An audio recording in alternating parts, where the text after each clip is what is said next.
안녕하세요. 탁틴네일 청소년 성문화센터의 한송이라고 합니다.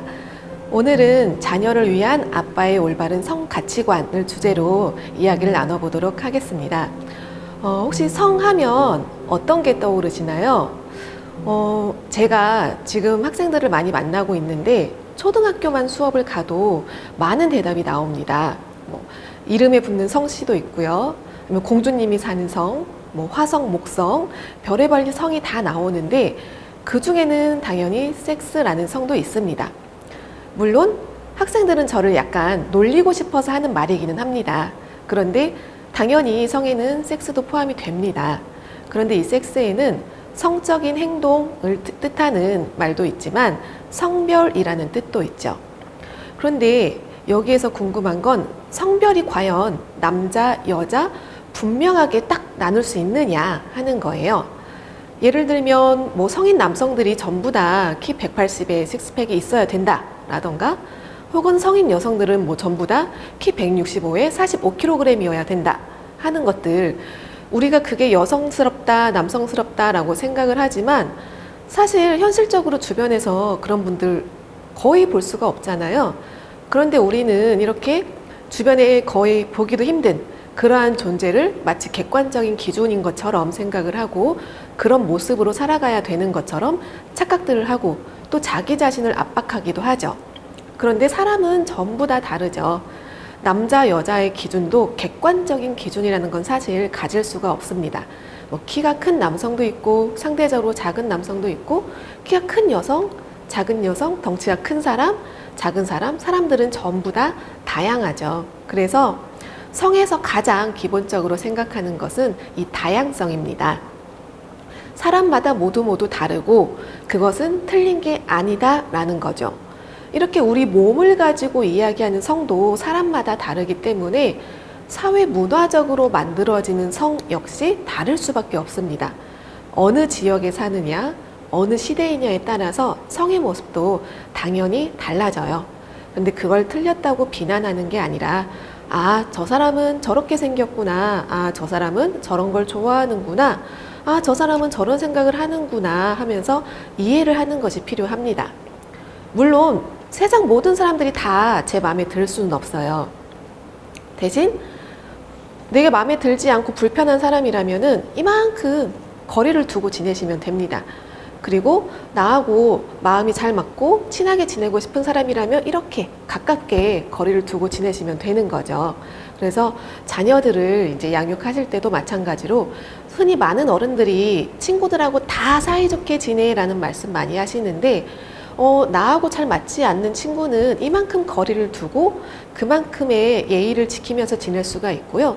친한 친구는 이만큼의 거리를 두고 그만큼 더 친밀하게 지낼 수도 있는 거죠. 다만 거기서 주의할 건 내 마음에 들지 않는 친구라 하더라도 싫다고 욕을 한다거나 따돌린다거나 괴롭힌다거나 하는 행동들은 하면 안 된다는 거죠. 설령 말로 놀리거나 혹은 마음에 들지 않는 눈빛을 보내는 것조차 상대방한테 상처를 줄 수가 있기 때문에 그런 행동하지 않고 쟤는 저렇구나 하고 그냥 넘어갈 수 있도록 지도를 해 주시면 되겠습니다. 그래서 제가 오늘 말씀드리려는 성은 우리의 몸에서부터 시작해서 내가 살아가면서 계속해서 만들어 나가는 섹슈얼리티라는 성에 대해서 말씀을 드릴 거예요.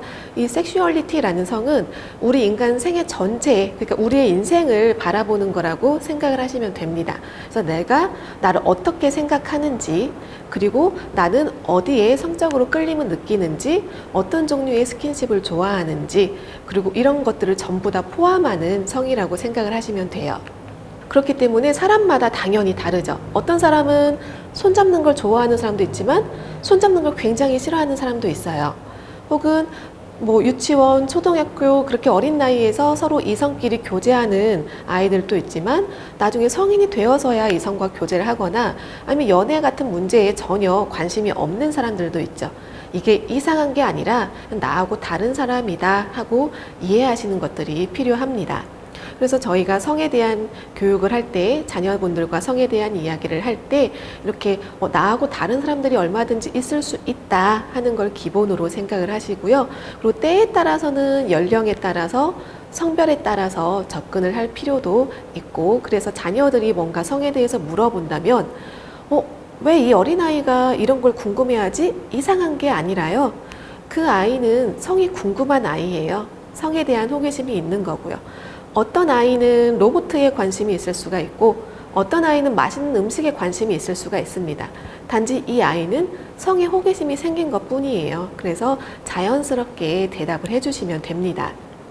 물론 모르셔도 돼요. 저도 성교육을 하고 있지만 학생들이 하는 질문에 100%다 대답할 수 있는 건 아니거든요.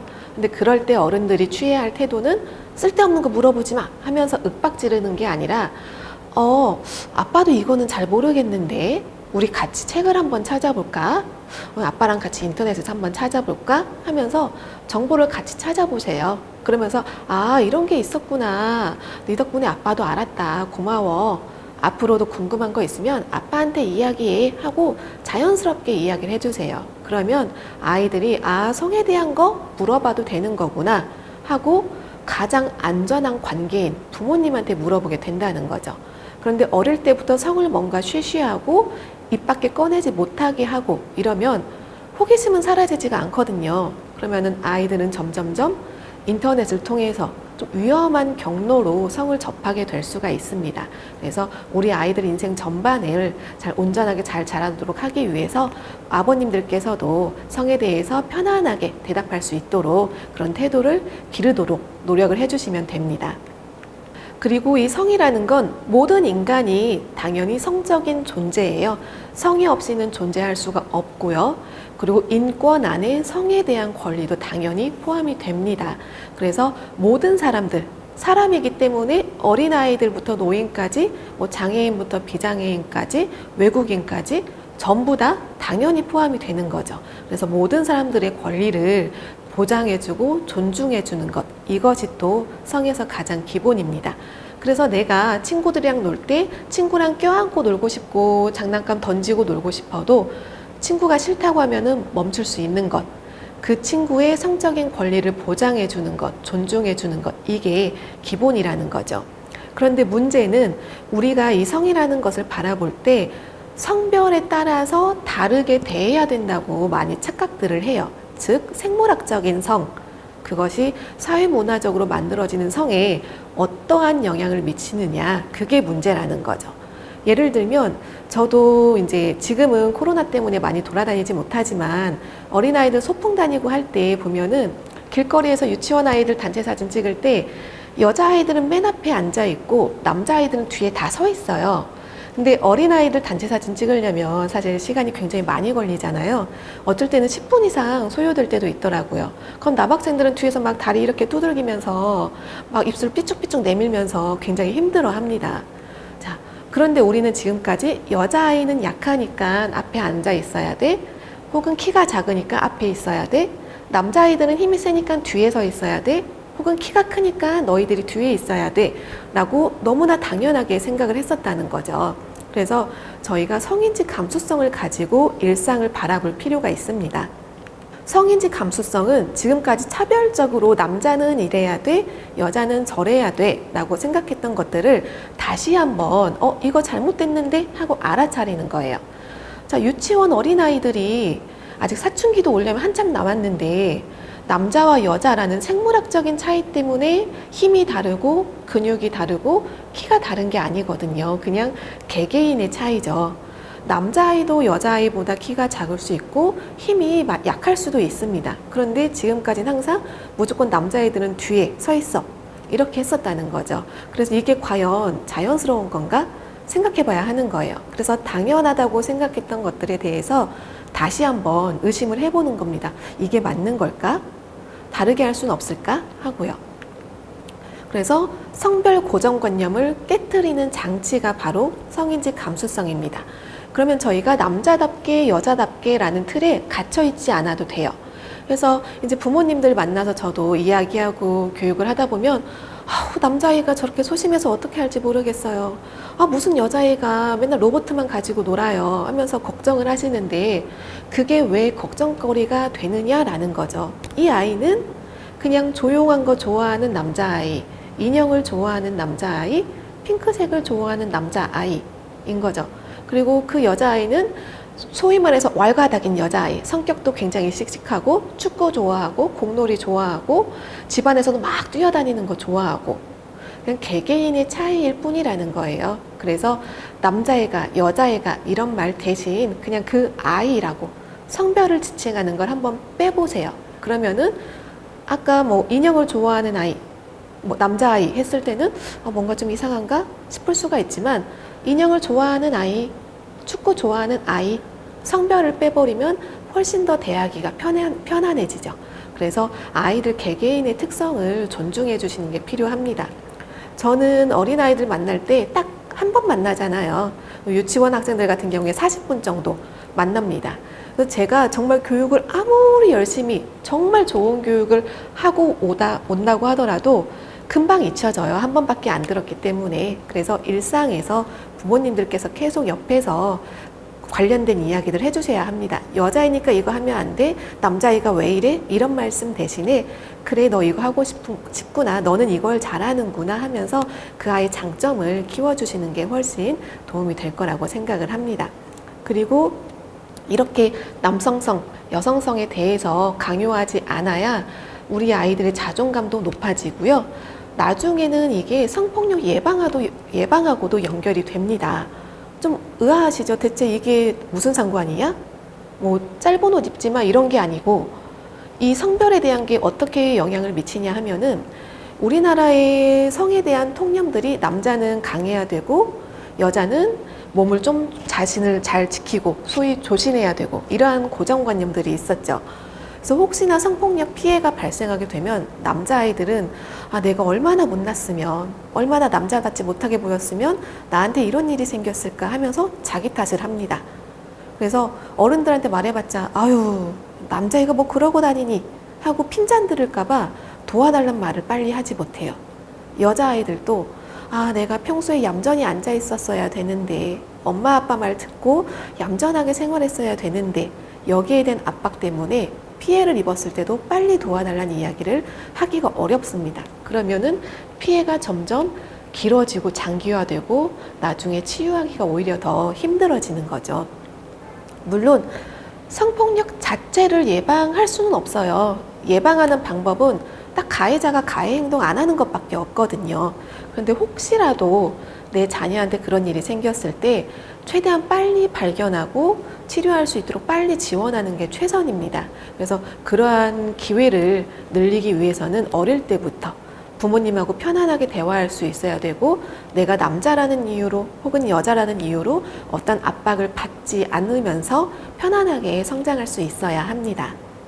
제가 평소에 어린이들 교육하는 내용을 보면서 한번 사례를 말씀드릴게요.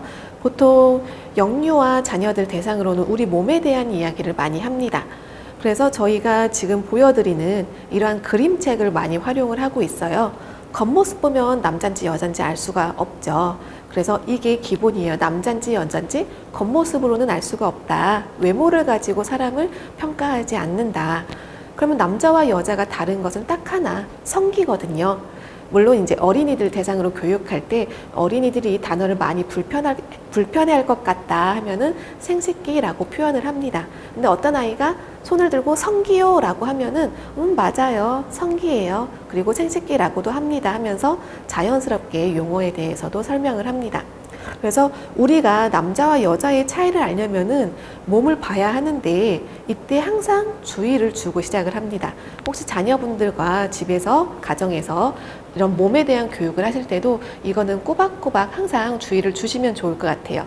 저 같은 경우에는 오늘 성교육 선생님이고 성교육을 하기로 약속을 한 시간이기 때문에 보여주는 겁니다. 그렇지 않을 때는, 약속되지 않은 시간에는 아무리 성교육 선생님이라고 해도 몸에 대해서 여러분한테 함부로 보여주지 않아요 라고 꼭 항상 이야기를 하고 시작을 해요. 그러면은 나중에 어떤 좀 나쁜 사람이 어린아이들한테 접근해서 몸을 보여달라, 혹은 내가 보여줄게, 너 성교육 받아봤니? 하면서 접근을 할 때 이상한데? 하고 어린이들이 생각을 하는 거죠. 전에 성교육 시간에 이러면 안 된다고 했는데. 아이들의 역할은 거기까지예요.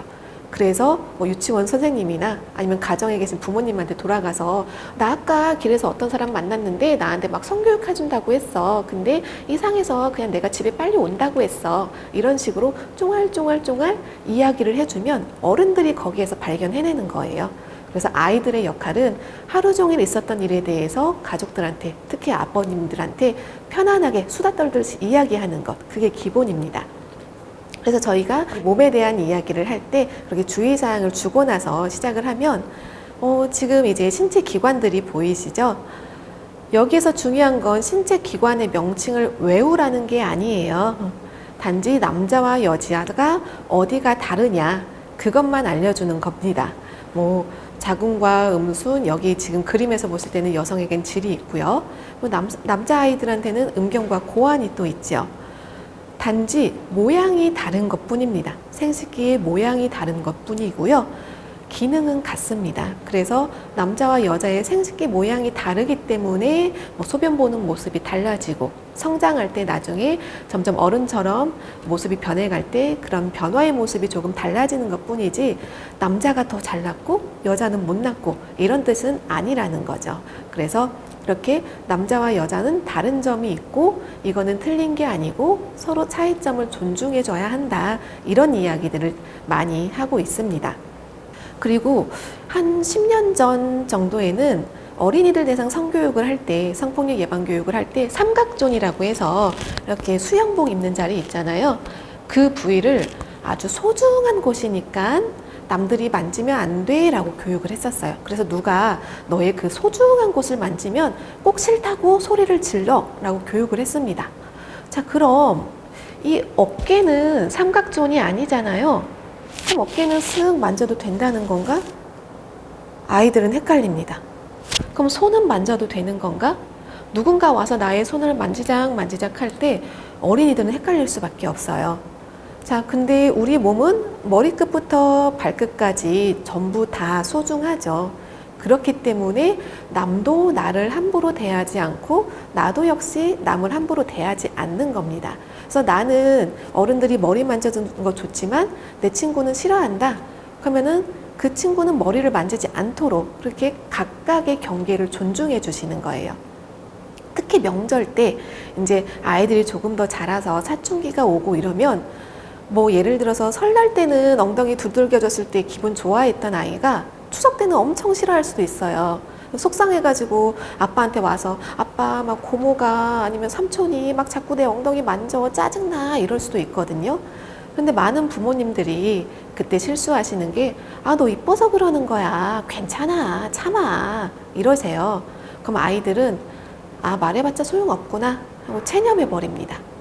그리고 좋아하면 그냥 맘대로 만져도 되는 거구나 하고 거기에 길들여져 버려요. 그럼 나중에 좀 성장했을 때 데이트 폭력 상황이 됐을 때 말해봤자 소용이 있겠어? 하고 그냥 받아들인다는 거죠. 원치 않는 스킨십을 그냥 받아들이면서 스트레스를 받게 되고요. 또 상대방도 역시 많은 경우에는 내 애인이 싫어 그만해 하면 멈출 수 있는 사람들이에요. 근데 특히나 우리나라 남성들에 대한 성통념이 남자는 스킨십도 리드해야 되고 적극적으로 해야 돼 라는 고정관념이 있죠. 그러다 보니까 내 여자친구가 가만히 있으면 내가 여기서 스킨십을 더 해야 멋진 남자가 되는 걸까? 하고 착각을 합니다. 그래서 자기도 썩 내키지 않지만 원치 않는 스킨십을 먼저 하기도 해요. 근데 그러다가 요즘 이제 신고를 당하고 가정법원에 가서 재판을 받기도 하는 거죠. 근데 어릴 때부터 싫은 건 싫다고 이야기할 수 있고 그게 존중받아지고 받아들여진 경험이 있다면은 그렇게 서로 존중하는 사랑하는 사이에서의 자칫 성폭력으로 번질 수 있는 그러한 관계들은 미리 막을 수가 있다는 거죠. 그래서 아버님들께서 특히 신경 써주셔야 할 거는 특히 딸을 가진 아버님들께서 이런 고민 많이 가지세요. 나는 딸한테 계속 뽀뽀해주고 끌어안고 싶은데 아이가 어느 순간부터 싫대요. 그럴 때는 멈추셔야 합니다. 물론 굉장히 속상하죠. 내 눈에는 계속 어린아이 같고 품에 안고 있고 싶은데 중요한 건 내 자녀가 너무너무 스트레스를 받고 있어요. 그래서 멈추셔야 돼요. 그래서 아이를 존중해 주시고 대신 애정 표현은 우리 아이가 원하는 다른 방식으로 해주셔야 합니다. 이렇게 뭐 손가락 하트 날려주셔도 되고요. 아니면은 말로 사랑해 이렇게 표현하셔도 되고, 얼마든지 내 아이가 좋아하는 방식으로 애정 표현 해주실 수가 있거든요. 그러니까 그런 부분에 대해서 속상하다, 서운하다, 그런 감정도 있으시겠지만 그것보다는 내 아이가 잘 자라는 게 더 중요하니까요. 아이가 원하는 대로 아이의 의견을 존중해 주시고, 어린아이라 하더라도 그러한 성적인 경계를 존중해 주시면서 지켜주시길 바랍니다. 짧은 시간 동안 제가 하고 싶은 이야기는 많았지만 그래도 좀 핵심적인 내용은 많이 전달이 됐을 거라고 믿고요. 혹시 이후에 궁금한 점이 있으시면 저희 탁틴네일로 연락을 주셔도 되고요. 육아종합지원센터로 연락을 주셔도 됩니다. 그러면 저희가 즉각적인 대답을 할 수 없을 수는 있지만 뭐 메모를 받아놨다가라도 좀 시간이 걸린 2, 3일 지난 후에라도 꼭 연락을 드릴 테니까요. 궁금한 점 있으시면 그냥 넘어가지 마시고 얼마든지 연락을 주시기 바랍니다. 저는 이만 마치도록 하겠습니다.